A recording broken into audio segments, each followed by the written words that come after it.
So this is your reminder that if you're a public sector, well, first of all, if you're private sector, come join us in the public sector. Yeah, for our absolutely. noble work. Also, when you join your fucking union and pay attention to what your union's doing. And like, I don't know what it is in all states, but in our state, my union dues are 0.9% of my salary. Yeah, it's very low. It's like, even if they go up, it covers your vision and dental. It's like $30 every 2 weeks. Yeah. Maybe. Yeah. I don't even look at it because I don't either. It's negligible. And I would never not be a part of my union. Ever. Yeah. People, I think, who advocate like my supervisor at when I first started where we worked together tried to encourage me to not join and to not sign the You will always thing. have coworkers and bosses and whoever else that encourage you to not be part of the union, and fuck that. And this is exactly why you join your union, because somebody will come around like a old-timey fucking what did they call them? The carpet barons. Scabs? Oh. in like the Industrial Revolution, and they're going to try and bust up your fucking union. Mm-hmm. So the attitude of all of us public sector employees is fuck you, fire me. You better find a reason to get rid of me. And when you do, I'm putting it on my resume. And, fuck you, fire me. For what it's worth, I mean, this is all going to end up in the regular episode anyway, but I work in the workers' comp insurance realm. And the reason that we have workers' comp insurance in this country is because of the Triangle Shirtwaist Factory fire in the early 1900s in New York City. And the reason so many people died in that fire is because they locked the workers in on each floor to keep union organizers out. And to keep workers in. And you know who a majority of those workers were? Women. Yeah. And young immigrants. women working. Yep. So, again, fuck you. Fire me. Yeah, absolutely. You want to do the intro for our regular episode? Because this is like a perfect segue. I mean, like I said, I feel like this will be in the regular episode anyway. I don't mean to keep shaking my thing. I have my thing on my lap, and every time I nod, my whole... So I'm not trying to give everybody vertigo. It's just really annoying that it keeps doing that. So anyway, it's probably mostly just Sarah watching us anyway. Sorry, it's Sarah. True. You're going to have to start filming on a GoPro that has like the stabilization feature. Yeah, probably. Well, welcome to episode 110 of The Bar is Ankle High, your favorite ADHD podcast that explores life's low bars with wit and wisdom. My name is Katie. And I'm Garet. And we're back. We recorded with Jamie. So that was the last 2 episodes you guys heard. And we had a discussion on what was going on, and that was sort of our Patreon extended episode, but it seems like it's important information, so I think it'll end up in the regular episode. And if, in case it doesn't, the biggest takeaway was join your union, because as a union employee, you can say, fuck you, fire me. So anyway, go ahead. Every time you say fuck you, fire me, I think of that Childish Gambino lyric when he's like, fuck you, pay me. Yes. Same thing. Also, fuck you, pay me. Yeah. They both hold. Both hold water. Yeah, so like shit's been wild. But we did go thrifting yesterday, and I got this cool flamingo shirt. She did get pretty pumped about it. She almost also bought a really heinous Shrek t-shirt. Yeah, that's on our Instagram feed. Yeah, that she did end up putting back. I did put it back because I was like, oh, this is like a perfect like gardening whatever shirt, and then I was like, realistically, do I want to be like the lady with the Shrek shirt on? Yeah. Well, in like summer gardening shirts, I really need something that's like UPF rated. Yeah. It's like so that it's thin but still sun protecting, not a cotton Shrek shirt. Yes. I did used to buy I would buy like crappy button ups that were like thin, like just enough for me to have a layer to like cover mostly my shoulders, so that I wouldn't get burned. But that is also before we do that, let me also mention I am also wearing 2 shirts that have been thrifted this weekend. So when we jumped onto video chat, I was like, And I love that they are both distinctly our personalities. Katie has a pink jacket on with a flamingo shirt, and I have 2 menswear items on. I got this. Yeah, my fleece also has these breast cancer ribbons on it, but we got different pulleys at the craft store. We did. I just have to find my wire cutter so I can cut this off. Oh, props to you, because I definitely would have just ripped it. There's no way to rip it. It's like very solidly on there. She's like, I tried. I already tried ripping it off with my hands and it didn't work, so I have to find a tool now. Yeah, unless I'm going to just break the zipper. And I really don't want to repair a zipper. Yeah, no, I would much rather just use a tool and not break something. I know I have a zipper foot on my, like for my sewing machine. I just don't want to change it out. It's just not worth it. Yeah. But so we've been talking a lot. Yeah. Brings us to how to learn how to do things. This vein of topics. So I think, because we're coming up on now 2 weeks since the inauguration and the absolute deluge of executive orders and policy changes that have been happening. And I think the first week, everybody just felt very, I mean, maybe I'm projecting, felt very powerless. And I can't believe we have to do this again for 4 years, and just kind of circling the drain feeling. And then I feel like we kind of turned a corner. And again, this might just be a public sector employee thing, where everybody got really pissed off. So we are then talking about how pissed off we feel, and we're sick of feeling powerless, and decided to kind of take the pod in a new direction. I would say that's fair. Yeah. I don't know if I would say that the whole pod is going in a new direction, but I messaged Garet the other night, and if you're not on our Patreon, then maybe this is news, but Garet did talk a lot about her chickens the last 2 episodes, so which was coincidental. Yeah, hopefully you figured it out. But Garet now owns a farm. Yeah. So Garet's on a farm now. A little baby farmer. Yeah, so not a baby farmer, a new young farmer. I'm not farming babies. Well, they just also introduced a bill in the House for a national abortion ban, so I will not be baby farming anytime soon. Because you truly never know what's going to happen. And a year is a long time. Hey, but maybe you can get like the byproducts from Planned Parenthood and use it as fertilizer, because I'm sure that that's what they think happens. Oh, yeah. That's all you have to do. You just show up just like you're getting, compost. I mean, that's what everyone does with their Diva cup, right? They just dump it in their yards. I just grab mine by the stem and just spin it around like a sprinkler. Yeah, you're welcome for that, everybody. Jackson Pollock your yard. So anyway. But so I messaged Garet and I was like, what do you think about doing a segment like Don't Learn It From a Trad Wife? So we're gonna have new music for this segment, like do do do do do do do Don't Learn It From a Trad Wife, or something like that. I don't know. The intern's on it. So I forgot to mention it. I told him about the new direction, which he loved, thought it was a great idea, completely forgot to mention the music to him. So anyway. Oh, well. That's, his life anyway. Whatever. He's not union. So it's true he's not. His union sucks. So because Garet has a farm and is both already has a bunch of farming skills, but is also learning new farming skills, we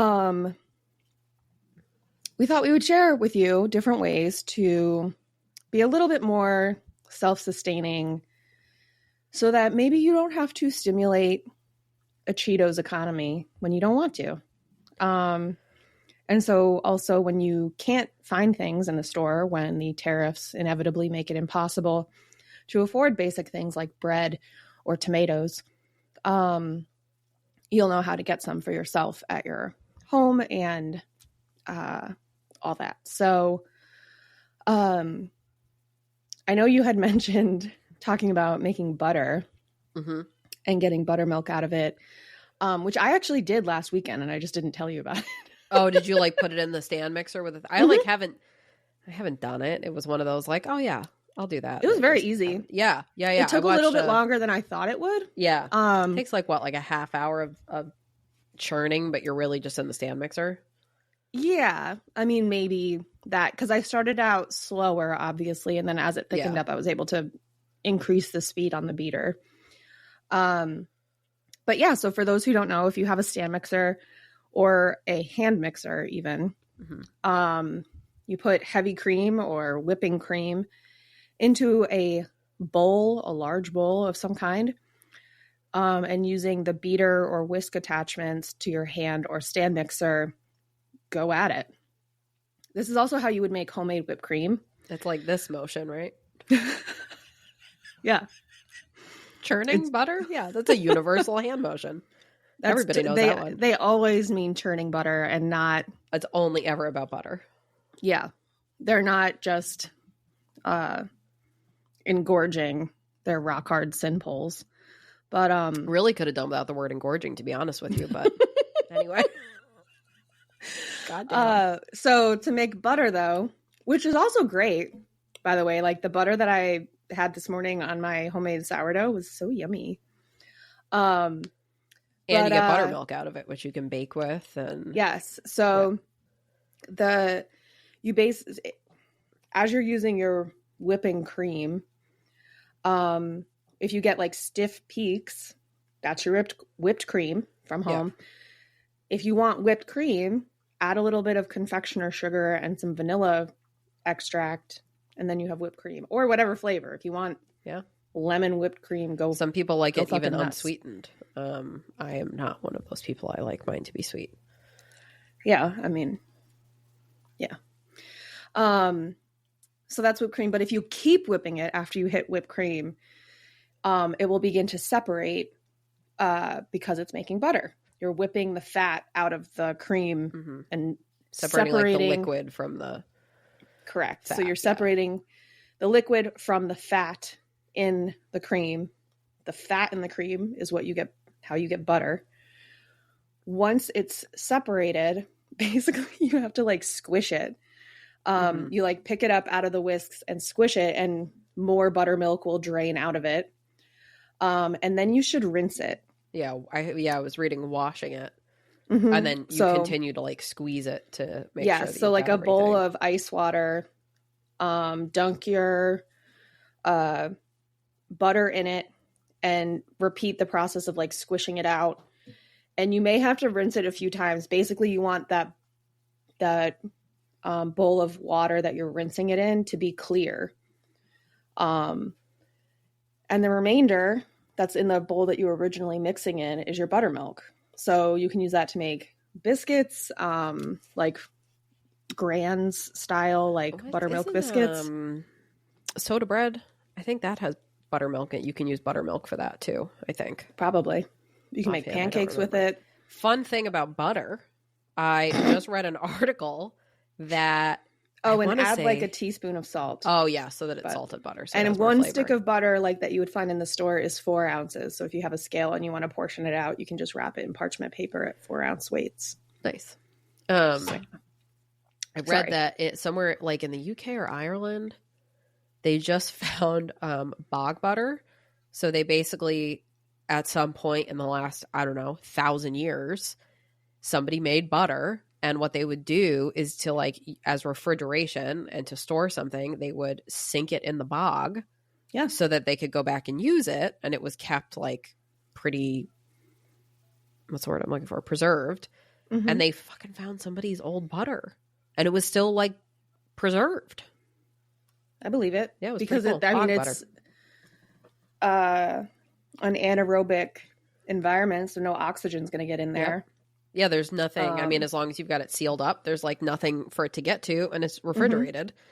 Yeah, it would be at a constant, whatever that ground temperature is, probably about 45 like 50, degrees Celsius. Yeah, like 50 degrees or something. Or 45 degrees Fahrenheit. That's something that we've actually looked into for farm stuff, is there are designs for like old-timey greenhouses that are partially submerged under the ground so that you're not trying to keep something hot or cool. You're going with the radiant temperature of the ground, which is the same concept used for like geothermal heating. Yeah. Like you're utilizing that constant ground temp below the frost line. So yeah, this is exciting for me mostly because my ADHD has a lot of really fucking obscure hyperfixation. So when Katie mentioned this, I was like, you sure you're ready for this? Because guess what all my hyperfixations are. So, I mean, along that vein, and there are a lot of things that I need to do anyway for farm stuff. So this is ideal for me. But I always struggle every single year. I'm always like, I'm going to start seeds. And I never, like 0% of the time, start seeds. I find the whole process very overwhelming. Yeah. I never have a spot for it. So, and this is when my seasonal depression is always at its worst, is at the end of winter. So yesterday I did it and I got the stuff and I planted 100 onion plants. 100? Wow. 100. Yeah. I had, well, so are onions hard to grow? I feel like they're I've never been successful, but I've only ever been growing from like the plugs that you buy, you know, like the starter plants that you buy like at, you know, wherever. And when you're doing that for some of the cold weather crops, they're just not mature enough when you're putting them in the ground and they're going in. Like I'm planting those at the same time as I'm planting everything else. So they're never in the ground long enough. So I've gotten like red onions that were literally like this big. So I'm starting pearls. Them. Truly. I mean, I pulled them up and I was like, the exotic red pearl onion. I was like, this is fucking bullshit. So I had to like. That's how I feel every time I try to grow carrots.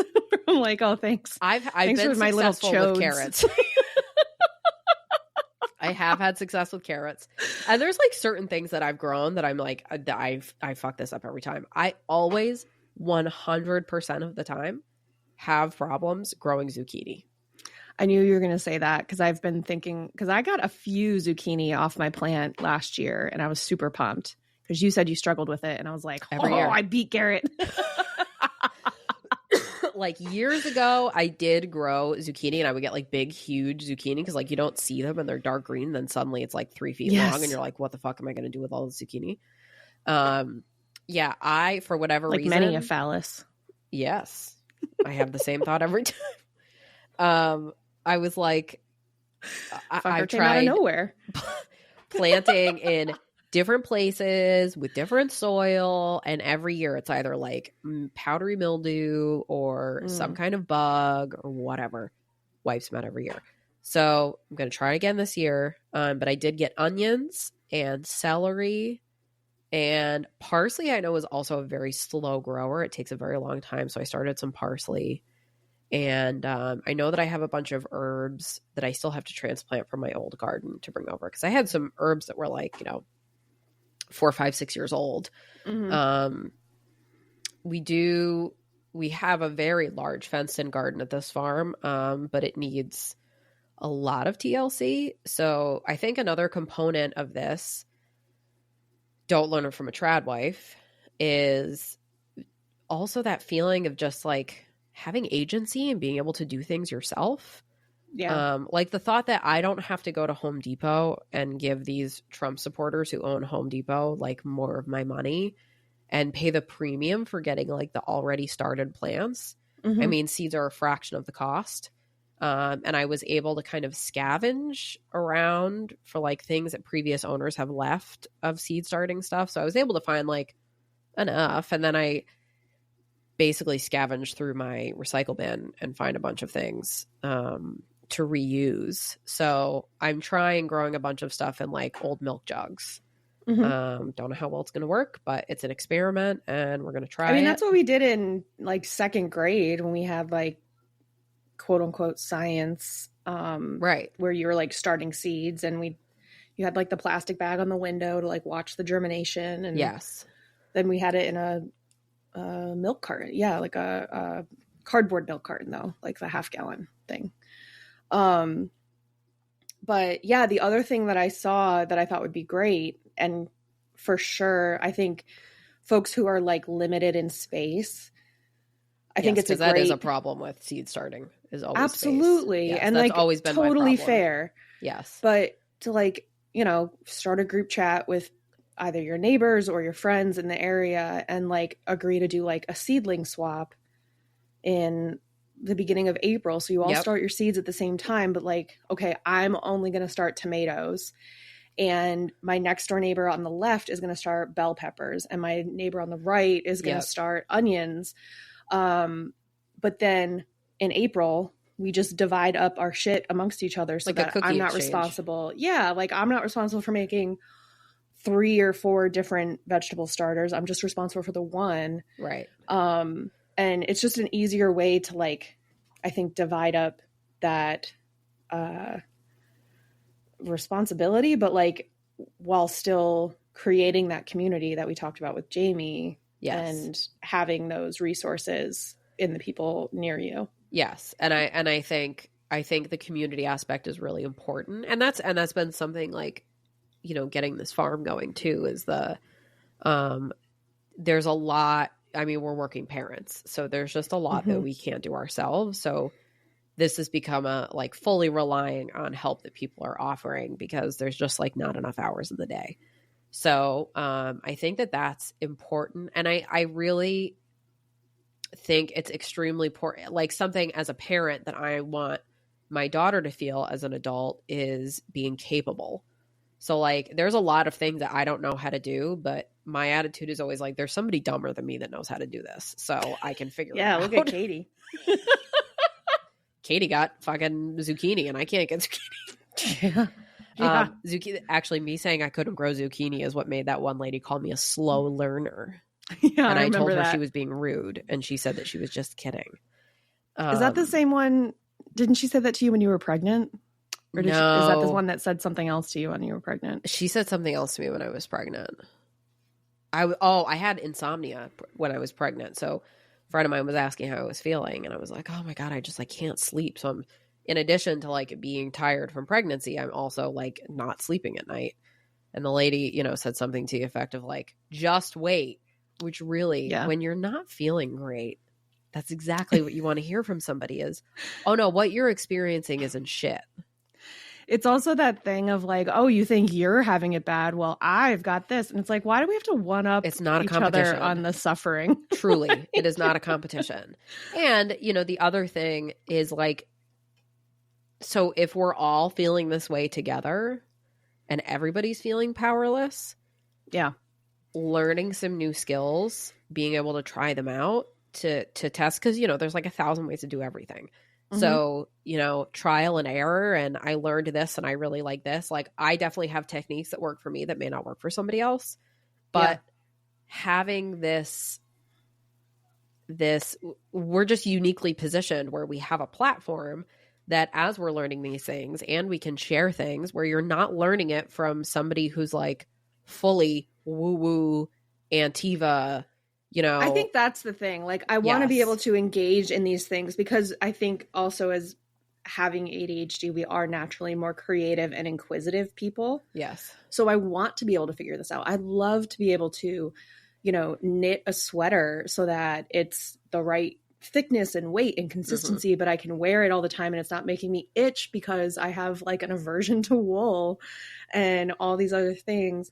I would love to be able to do that, but I don't want to have to engage or partake in ideologies that are very harmful to myself and the other people that I love. Yes. Like most trad wife ideology.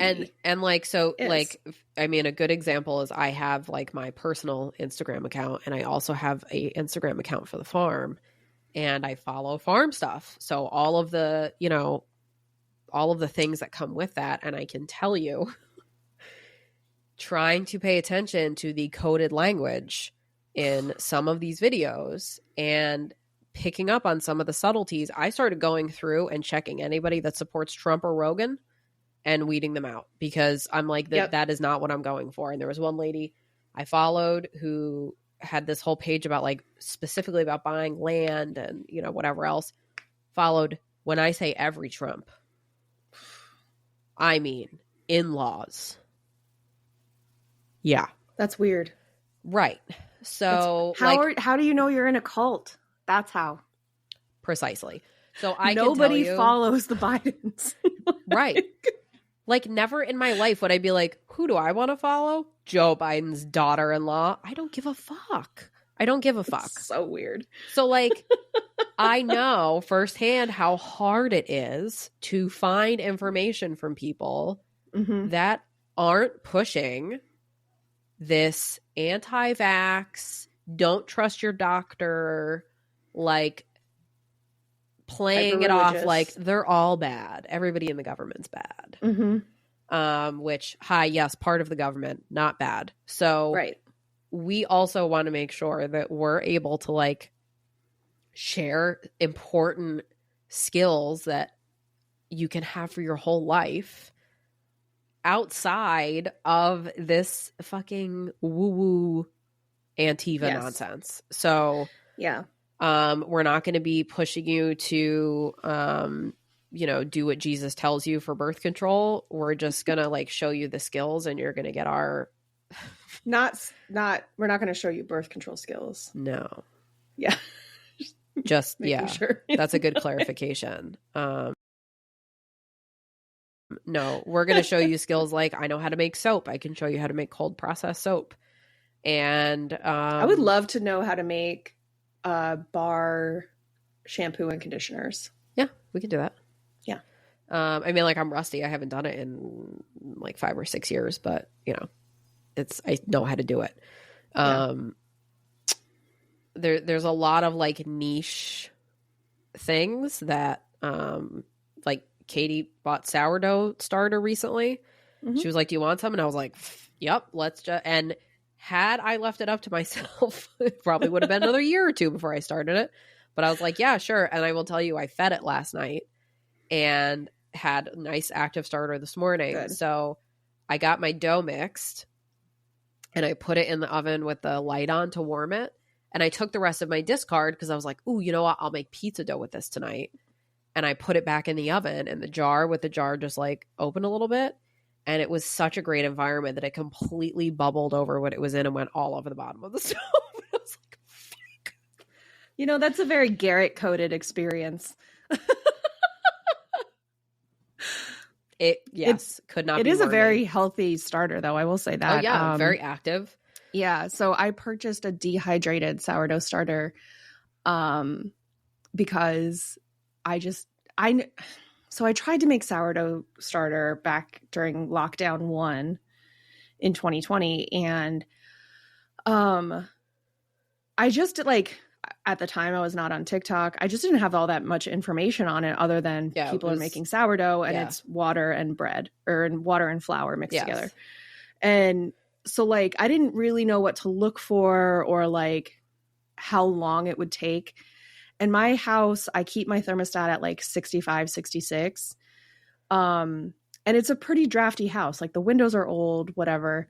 So like the idea that like maintaining like a good temperature for the starter to like stay active in just wasn't something that I was aware of needing to do previously when I attempted this. So then the more I researched it, the more people were like, well, it could take up to a month. And I was like, I do not have a month of this shit. And then the other thing that was getting me was like, first of all, I didn't realize that there were discard recipes.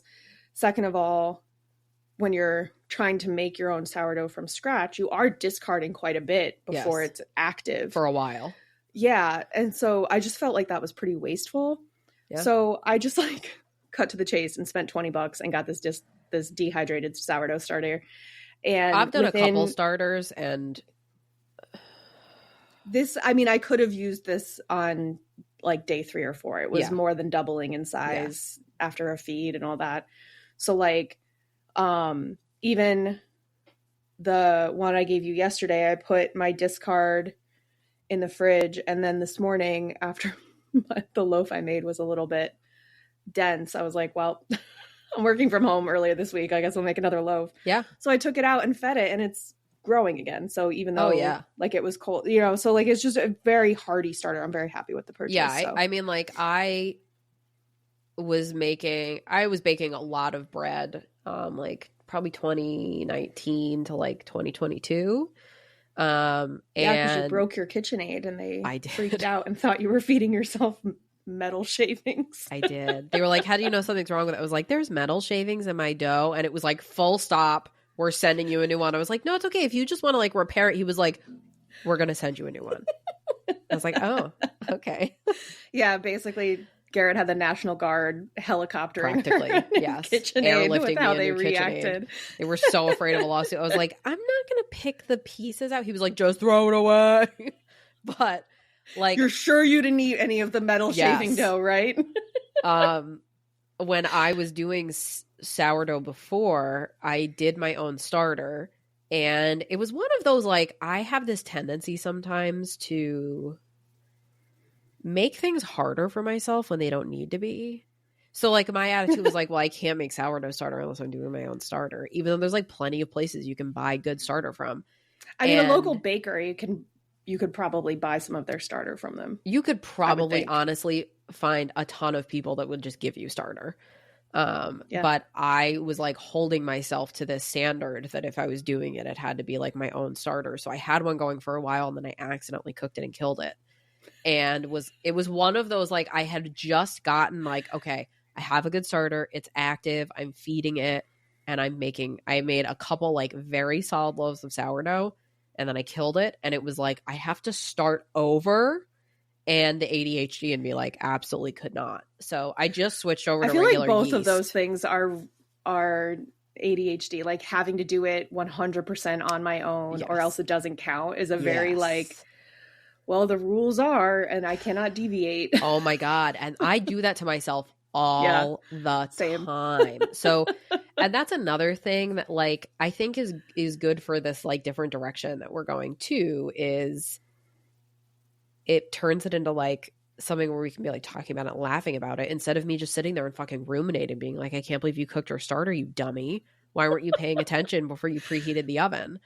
So, which also, like, with your discard, you can like make a thin layer of it, let it dry out, and then you have dehydrated starter ready to go at all times. So if you do cook what you have, and like hindsight, I could have had the like, I will say, having a child has made me way more laid back because nothing's in your control. Fair assessment. I feel like having a kid will make me way more high strung because I am already. Wouldn't that be so funny?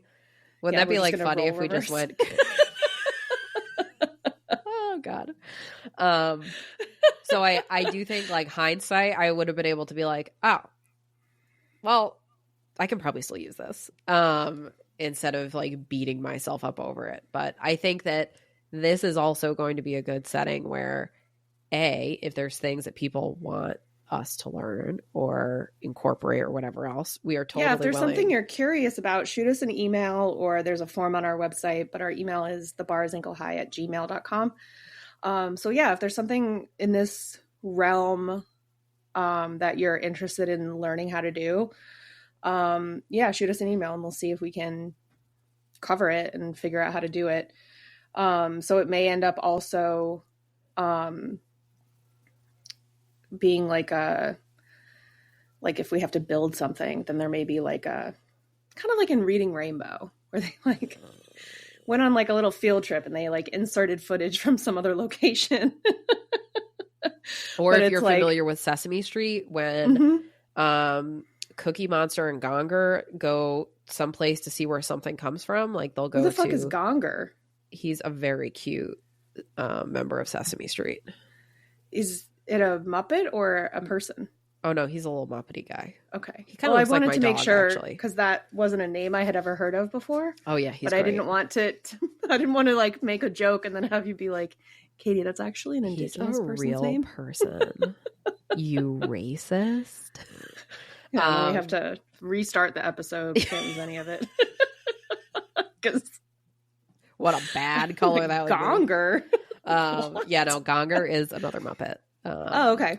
But they will go like on a field trip someplace. And that's, I mean, like, farm stuff. I'm going to be... I mean, you do have a big bird on your farm, so it's do have a big bird. We have a very old side-by-side to get around that I will max out the speed every time driving through the backfield, and everybody just holds on for dear life. You have to wear eye protection when you're on it because Garet will run into tall bushes. She sure will. But I'm also probably going to need to hatch some eggs this spring. So we might be doing like some incubation of eggs from the cloaca leak. I can't believe you just did that and very casually put a cough drop in your mouth after you said that. That was fucking wild. You're welcome. Yeah, so there are obviously, some weird animal things that come up. I am planning on getting a couple of geese. Cool. So we'll probably have some geese here in the spring. And we have to do some chicken coop, moving around, rearranging. I'm trying to think of some of the other, I have to make soap this winter. And I do also want to do a small lavender field. I love lavender. Oh my God. And I always just put it so in my vegetable pretty. garden to keep critters away too. Yeah. And it's beautiful. It looks so beautiful. So I really would love to do that. So there's lots of projects. I'm working on getting some chicken manure seasoned so that it's not too hot and I can use it in the spring to compost beds. What do you mean seasoned? Because you can't put it on when it's too fresh because it'll burn the plants. It's too acidic. So you have to let it sit and compost basically so that it's not hot is usually the way they put it. But it's supposed to basically be cooking. Gross. Right now outside. Yeah. Because if you put poop right on there, it's too strong and it'll burn things. But just for chicken poop, not you can put your poop on it and it won't burn it. I think any poop would burn it. Interesting. Well, that's good to know. Yeah. So don't poop right on your plants. You want to poop and let the poop sit and marinate before. Well, I always wondered why people didn't just put their dog poo in their gardens. Yeah. But I guess that would make sense if it's going to burn a hole through it. It will. Yeah. So which makes sense because based on how it smells, it will burn holes through things. Yes. For sure. So it's right now I have a pile of chicken bedding and duck bedding that's I don't know, seasoning right now. That hopefully why do you call it bedding? Because it's pine shavings and straw. Oh, after you cleaned it out. Yeah. You mean? Yeah. Oh, okay. I thought you meant fresh. Oh, bedding. I just put it in there and then put it in the... And you were I'm going to let that hang out. And I was I don't understand. You're yes, I want my chickens to sleep in the poo-poo. I do what's called the deep litter method. So you basically all winter, you're just adding more and you're not really taking any out. And then it is supposed to basically compost in place. And then you only clean it out a few times a year.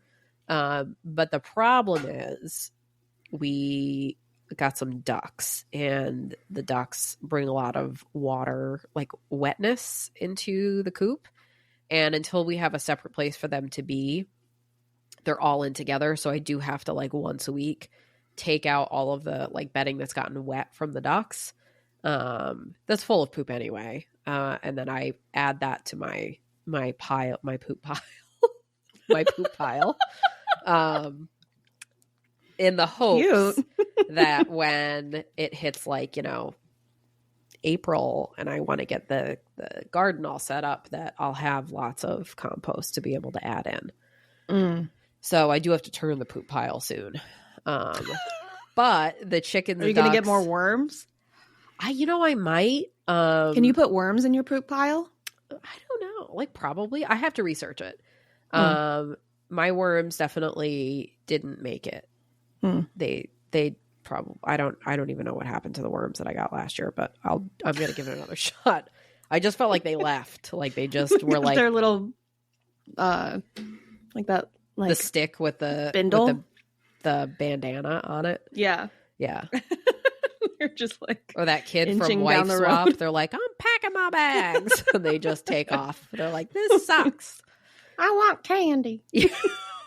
I do have to also put in a drip irrigation line to be able to water stuff, because that's always my problem every year is trying to water stuff by hand is the pits.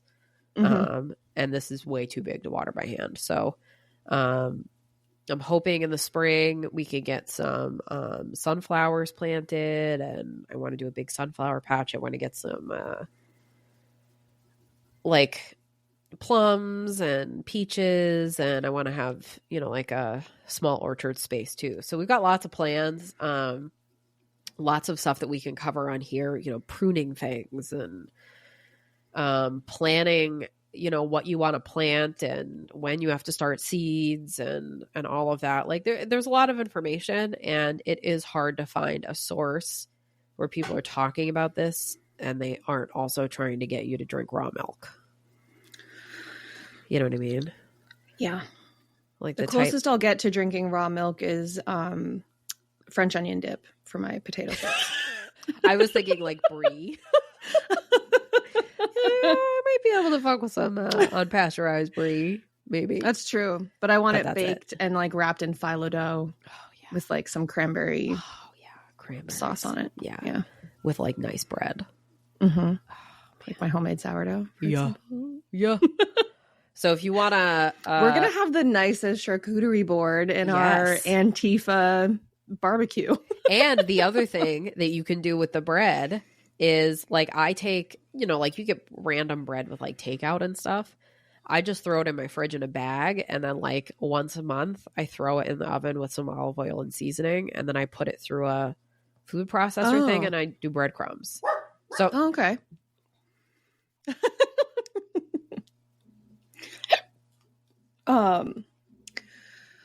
Yeah, your breadcrumbs are yummy.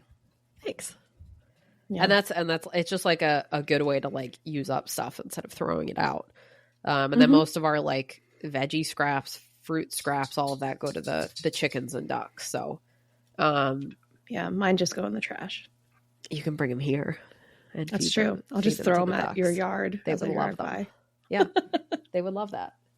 The ducks, they'd be thrilled. I do. I fed them grapes the other day. It was hysterical to watch them. Garrett let me meet her ducks, and it was the best. Wait till it's like warmer and they can be out in like a little kiddie pool. Then it's going to be like super. That's like the cutest. Yeah. Yeah, I'm pumped. I have to like draft up what I want my expanded garden to look like. Because I think I want to do like a trellis so that zucchini and other squash things can grow up it.